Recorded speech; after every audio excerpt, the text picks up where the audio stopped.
தடை செய்யப்பட்ட நம்ம தவிர்க்க வேண்டிய பொருளாதாரம் என்னன்னு சொன்னா இது வரைக்கும் உங்களுக்கு 2 விஷயங்கள் தான் சொல்லப்பட்டிருக்கிறது. அது 1000 அடங்கும். 2 தலைப்பில் சொல்லப்பட்டிருக்கிறது. அதுக்குள்ள நிறைய விஷயங்கள் அடங்கும். ஒண்ணு நமக்கு வரக்கூடிய பொருள் அடுத்தவருடையதா இருக்கக்கூடாது. அடுத்தவருடையது என்று எங்கெல்லாம் வருகிறதோ அது எல்லாம் நமக்கு ஹராம் ஆயிரும். அது வர வேண்டிய விதத்தில் வந்தால் அனுமதிக்கப்படும். வாரிசு முறையில, அன்பளிப்பு முறையில, தர்மங்கிற முறையில, ஜக்காத்துங்கிற முறையில அந்த மாதிரி வந்தால் அது அனுமதிக்கப்படும். இரண்டாவதாக உள்ள விஷயம் என்னன்னு கேட்டா, ஒரு மனுஷன்றிருந்து நமக்கு வரக்கூடிய ஒரு பொருள் அவனை திட்டமிட்டோ திட்டமிடாமலோ ஏமாற்றி வந்ததா இருக்கக்கூடாது. வேணும்னு நம்ம ஏமாற்றக்கூடாது. நமக்கு தெரியாம கூட ஒருத்தனை ஏமாற்றி அந்த பொருள் நமக்கு வறுமையானால் அந்த பொருள் ஹராமு. அது மாதிரியான ஒரு பொருளாதாரத்தை நம்ம யூஸ் பண்ணக்கூடாது என்பதை 2 விஷயத்தை பார்த்திருக்கிறோம். அதனாலதான் இஸ்லாம் என்ன பண்ணுதுன்னு கேட்டா, அந்த வியாபாரத்துல முழு நிறைவு அடைய வேண்டும் என்பதற்காக வேண்டி 2 பேரும் பேரம் பேசி வாங்கிட்டாங்கன்னு சொன்னா அதுக்கு பிறகு கூட அவன் நம்ம ஏமாத்தணும்னு சந்தேகம் வரும். அதனால என்ன செய்யுது, பிரிகிறதுக்குள்ள வியாபாரத்தை கேன்சல் பண்ணிக்கலாம். 2 பேரும் அந்த சபையை விட்டு கடையை விட்டு அந்த நிறுவனத்தை விட்டு பிரிகிறதுக்கு முன்னாடி அவங்க வியாபாரத்தை கேன்சல் பண்ணக்கூடிய உரிமையை கூட இஸ்லாம் என்ன செய்யுது, அது வழங்குகிறது. அந்த கேன்சல் பண்ற விஷயமான ஒரு செய்தியை சொல்லிவிட்டு நம்ம 3வது அடிப்படைக்கு போகலாம். ஒருத்தன் நம்மகிட்ட வாங்கிட்டு போயிட்டான், ஒரு பொருளை வாங்கிட்டு போயிட்டான்.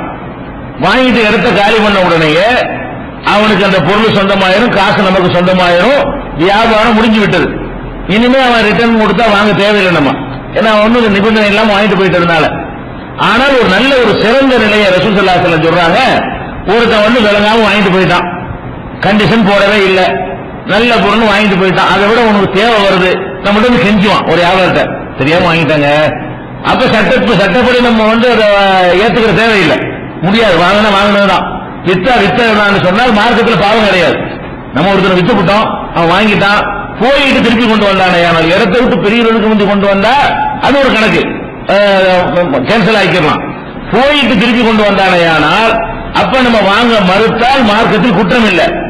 ஆனா அவனுடைய நிலைமையை பார்த்து தெரியாம வாங்கிவிட்டான், அவனுக்கு தேவையில்லைங்கிறான், இதை விட ஒரு பொருள் வாங்கணும்னு நினைக்கிறான், பஸ் டிக்கெட் எடுக்கணும், நீங்க எப்படியா கேன்சல் பண்ணி விட்டுருங்க, இவங்க ஜாமான் வச்சுட்டு காசு தாங்க அப்படின்னு கேட்டால் ஒரு நல்ல சிறந்த நிலை என்னன்னு சொன்னா அதையும் வாங்கி கொள்ள, அது பெரிய தரஜா இருக்குது. ரசூல் ஸல்லல்லாஹு அலைஹி வஸல்லம் சொல்றாங்க, மன் அகால முஸ்லிமன் அகாலஹுல்லாஹு அஸரத்தஹு. யார் ஒருத்தன் ஒரு முஸ்லீம் வாங்கி வியாபாரத்தை வாங்கிக்கிட்டு வேணாம்னு சொல்லி அவன் கோரிக்கை வைக்கும் பொழுது அதை ஏற்று அதை கேன்சல் செய்கிறானோ அவனுடைய பாவங்களை அல்லாஹ் என்ன செய்யறான், கேன்சல் செய்கிறான். சட்டப்படி வியாபாரம் உறுதியாகிவிட்டாலும், சட்டப்படி வியாபாரம் நடந்து விட்டாலும் நம்ம ஒரு இறக்கப்பட்டு வேணாங்கிறியா, உடுப்ப இல்ல அல்லா இருக்கான், வேற வாங்கிட்டு போவான், நீ வாங்காட்டி என்ன கஷ்டப்படுறியா, இந்த வாங்கிக்க, பொருளை காசை வாங்கிக்க, என் பொருளை கொடு அப்படிங்கிற மாதிரி செய்வது ஒரு உயர்ந்த ஒரு அந்தஸ்து என்பதையும் நபிகள் நாயகம் ஸல்லல்லாஹு அலைஹி வஸல்லம் சொல்லி தந்திருக்கிறார்கள். இந்த நிலை வியாபாரம் என்ன செய்யணும், கடைபிடிக்கணும். வாங்கினதுதான் அப்படின்னு சொல்ல சட்டப்படி உரிமை இருந்தாலும் உயர்ந்த தரஜாவை அடைய விரும்பக்கூடியவர்கள் என்ன செய்யணும், நான் அப்படி தள்ளுபடி பண்ணுவோமே, காசை தந்து ஜாமான கொடுத்துருவோமே அப்படின்னு நினைத்தால் சிறந்தது. இது அபூதாவுதுல 3001வது ஹதீஸாகவும் இப்னு மாஜாவுல 2190வது ஹதீஸாகவும் இருக்கிறது. இது ஒரு வியாபாரிகள் கடைபிடிக்க வேண்டிய, அதை ஏமாத்திடக்கூடாது, ஒருத்த மனம் வந்துடக்கூடாது என்பதற்காக செலுத்த வேண்டிய ஒரு கவனம் இது. அடுத்தபடியாக நபிகள் நாயகம் ஸல்லல்லாஹு அலைஹி வஸல்லம் காலத்தில் ஒருத்தர் இருந்தார். அவர் கொஞ்சம் விவரம் இல்லாத ஆள், கொஞ்சம் மந்தமான ஆள் இருப்பாங்கல்ல, மூளை வளர்ச்சி குறைஞ்ச ஒரு ஆள். அவர் என்ன செஞ்சிடலாம், அந்த மாதிரி ஆள் ஈஸியா ஏமாத்திடலாம்ல. 5 ரூபா பொருள் 500 ரூபான்னு வித்து போடலாம், டூப்ளிகேட் பொருளை ஒரிஜினல் வித்து போடலாம், தேவையில்லாத நல்ல கட்டி விட்டுறலாம், அவன் பாட்டு விளங்காம வாங்கிட்டு போயிடுவான். அப்ப நபிகள் நாயகம் ஸல்லல்லாஹு அலைஹி வஸல்லம் என்ன செய்யறாரு, ஒரு ஆளு முறையிடுறார். இன்னொரு அறிவிப்புல அவருடைய குடும்பத்தார் முறையிட்டாங்கன்னு வருது. என்ன முறையிடுறாங்கன்னா, அல்லாஹ்வுடைய இந்த வியாபாரத்துடைய நெளிவு சொன்னா எனக்கு ஒண்ணு தெரியாது, நான் போய் வியாபாரம் பண்ண ஏமாத்தி போறாங்க, யாரை பார்த்தாலும் 1 கிலோ 1/2 கிலோ கொடுத்துறாங்க, எனக்கு ஒண்ணும் தெரியாது நினைச்சுக்கிட்டு நல்ல பொருள் சொல்லி கெட்ட பொருளை கொடுத்துறாங்க. இப்படி நான் எப்ப பார்த்தாலும் எல்லாத்தையும் ஏமாத்துறாங்க. பிறகுதான் எனக்கு தெரிய வருது, போனவனை பார்த்தா என்ன திட்டுறாங்க, என்னோட இது போய் வாங்கிட்டு வந்திருக்கேன்னு கேட்கறாங்க அப்படின்னு சொல்லி அவர் என்ன செய்யறாரு, அவருடைய எனக்கு புரியாத ஒரு விஷயமா இருக்குது, இதை வச்சு என்ன எல்லாரும் ஏமாத்துறாங்க அப்படின்னு ரசூல் ஸல்லல்லாஹு அலைஹி வஸல்லம் முறையிடுறாரு. அப்ப ரசூல் ஸல்லல்லாஹு அலைஹி வஸல்லம் சொல்றாங்க, ஒவ்வொருத்தரையும் நீ வாங்கும் போதுதான் என்ன செஞ்சுக்க, நீ வாங்கினாலும் சரி வித்தாலும் சரி இந்த வார்த்தையை கண்டிஷனை போட்டு, என்ன கண்டிஷன் போட்டுரு, இந்தப்ப எனக்கு விவரமும் புரியாது, கரெக்டா இருக்கு, நீ சொல்ற நம்பிதான் வாங்கிட்டு போறேன், இதுல ஏதாவது குளறுபடி இருந்துச்சு இது நான் ஏற்றுக்கிற மாட்டேன்னு சொல்லி வாங்கிட்டு போ. சொல்லும்போது எந்த பொருளை வாங்கினாலும் இப்ப நீ சொல்வது சரியாக எனக்கு படுது, அதனால நான் வாங்குறேன், நான் போய் 4 பேர் விசாரிக்கும் போது தப்புன்னு பார்த்தா திருப்பி நான் தந்துடுவேன் அப்படின்னு வார்த்தையை சொல்லிட்டு நீ வந்து வாங்கிட்டு போ. அப்படி 3 நாளைக்கு வரைக்கும் உனக்கு அனுமதி இருக்கு. இந்த மாதிரி ஆட்களை கொஞ்சம் விவரம் கட்ட ஆட்களை ஏமாத்தி வித்துட்டாங்கன்னு சொன்னா 3 நாளைக்குள்ள அவங்க வந்து திருப்பி கொண்டாந்து கொடுத்து வாங்கி ஆகணும். விவரம் இல்லாத ஆளா இருந்தா, விவரம் இல்லாத குழந்தைகள்லாம் கூட வருவாங்க. ஒரு 5 வயசு பையன் போய்கிட்டு 10,000 ரூபாய் பொருள் வித்து விட்டோம்னா அவன் தகுதியான ஆளா வீட்டுல இருந்து கிளப்பிட்டு வந்திருப்பான். 5 வயசு பையன் கொண்டு 10,000 ரூபாய்க்கு வாங்கிட்டு அனுப்பிட்டோம்னா அது வியாபாரம் செல்லுமா? 3 நாளைக்கு டைம் இருக்கு. 3 நாளைக்குள்ள குடும்பத்தார் கண்டுபிடிச்சு என்ன செய்வாங்க, கம்ப்ளைண்ட் பண்ணுவாங்க. 3 நாளைக்குள்ள பஞ்சாயத்து வரலையா, வீட்டுல உள்ளவங்க எல்லாம் ஒத்துக்கிட்டாங்க, அவங்களுக்கு தெரிஞ்சவங்க எல்லாம் ஏத்துக்கிட்டாங்கன்னு அர்த்தமாயிரும். அப்ப ரசூல் ஸல்லல்லாஹு அலைஹி வஸல்லம் சொல்றாங்க, அன்னஹு யுஹ்தூ பில் புஜூ, வியாபாரத்துல வந்து என்ன ஏமாத்துறாங்க எல்லாரும் என்று ஒருவர் ரசூல் ஸல்லல்லாஹு அலைஹி வஸல்லம் முறையிட்டார். அப்ப ரசூல் ஸல்லல்லாஹு அலைஹி வஸல்லம் சொல்றாங்க, இதா பாயத ஃபகுல் லா ஹிலாபா, நீ எந்த வியாபாரம் செஞ்சாலும் சரி, வாங்கினாலும் சரி வித்தாலும் சரி, இந்த வித்துட்ட வாங்கிட்டேன், இதுல எந்த விதமான மோசடி இருக்கக்கூடாது, எந்த விதமான ஏமாற்றுதலும் இருக்கக்கூடாது. அப்படி இருந்துச்சு அந்த வியாபாரத்தை நான் ஒத்துக்க மாட்டேன் அப்படின்னு சொல்லி நீ வித்துட்டு போ.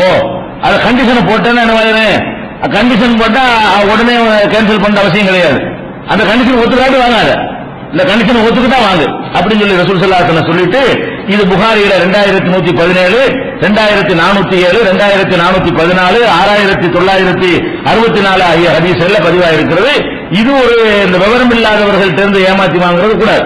அப்படி ஏமாத்திட்டோம்னு சொன்னா அவனுக்கு இந்த ரைட் இருக்கு. என்ன ரைட் இருக்குது? திருப்பி கொண்டாந்து தருவதற்கு ரைட் இருக்கு. வந்தா நம்ம என்ன செய்யணும், கேன்சல் பண்றதுக்கு நமக்கு கடமை இருக்கிறது.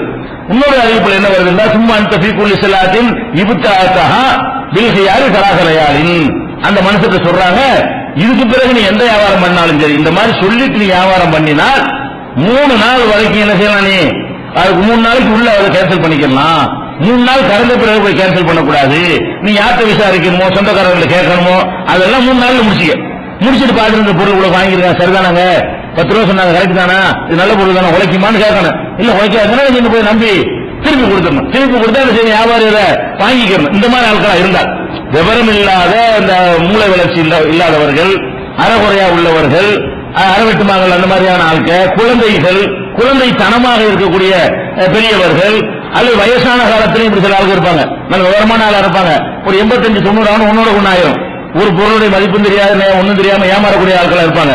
அது மாதிரி வயசான முத்தி போன காரணத்தினால தடம்புரண்டு போனவங்க, இது மாதிரியான ஆட்கள்கிட்ட வியாபாரம் பண்ணுனா அவங்கள்ட்ட சொல்லி வச்சிருந்து, நீ எந்த வியாபாரம் பண்ணாலும் சொல்லி வாங்கிட்டு வா, நான் போய் கேட்டுட்டு ஒத்துக்கிட்டாதான் எடுத்துக்கிடுவேன், இல்லாட்டி திருப்பி வாங்கிக்குவேன், திருப்பி நான் தந்துருவேன் அப்படின்னு அவர் சொன்னால் அதை வியாபாரம் என்ன செய்யணும், ஏற்றுக்கொள்ள வேண்டும் என்று ரசூலுல்லாஹ் சொல்றாங்க. இது இப்னு மாஜாவுல 2346வது ஹதீஸில் இடம்பெற்றிருக்கிறது. இது வரைக்கும் உள்ளது ஒரு விஷயம். 2வது விஷயத்தை நம்ம பார்த்து முடிச்சிட்டோம். 2வது விஷயம் என்ன, அதாவது ஏமாற்றக்கூடாது, திட்டமிட்டு ஏமாற்றக்கூடாது, திட்டமிடாமல் ஏமாற்றக்கூடாது. அப்ப எந்த வகையிலையாவது இவரோ அவரோ ஏமாறுவார்கள், ஏமாற்றப்படுவார்கள் என்கிற நிலை இருக்குமையானால் அது எத்தனை நவீன வியாபாரங்கள் வந்தாலும் நீங்க தீர்ப்பளிச்சுக்கலாம். இப்ப நம்ம சில வியாபாரத்தை உதாரணத்துக்கு சொன்னோம், இவ்வளவுதானா, எத்தனையோ புதிய புதிய டெக்னிக் எல்லாம் வரும். நீங்க இதுல பார்க்கணும், இதுல ஏமாத்துறது வருது, ஏமாத்துறது ஒருத்தன் வந்துட்டாலே தப்பா போயிருமா மார்க்கெட்ல, உடனே ஹராம்ன்றலாம். புதிய புதிய இன்னொரு 1000 வருஷத்துக்கு பிறகு ஒரு டெக்னாலஜி கண்டுபிடிச்சு அவன் புதிய வியாபார முறை கொண்டு வந்தாலும் சரி, நீங்கள் என்னத்து பார்க்கணும், ஏமாத்துறானா இவனும் அவனும் ஏமாத்துறானா, ஏமாத்தன் சாயல் இருக்குதான்னு பாருங்க, இருந்தா தீர்ப்பளிச்சுட்டு போயிடலாம். அப்ப ஏமாத்தக்கூடாது 2வது அடிப்படை.